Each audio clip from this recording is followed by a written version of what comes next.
book is about my growing up in Jamaica, but I think that would make people think of, the sun and, Congo drums. But it's really about growing up on the side of Jamaica that wasn't necessarily about the parties and the sand and the sea. It really was about the poverty and about being left by my mother and not being claimed by my father, being raised by my grandmother mostly, and navigating a life without parents, I would say.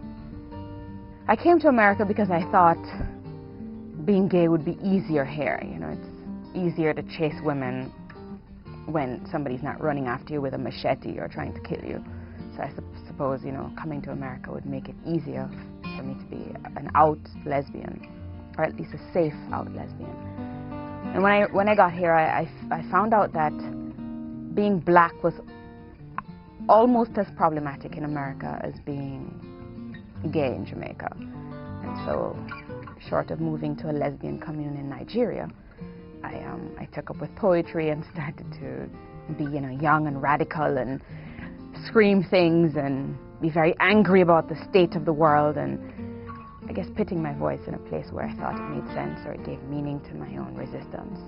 As a result, people became very interested in my life, and I think the small town I spent a lot of my years, and perhaps some of the most difficult years of my life, I spent them in a town, a little district, a little neighborhood called Paradise, and split down the middle you had the rich in Paradise Acres, and we lived in Paradise Crescent.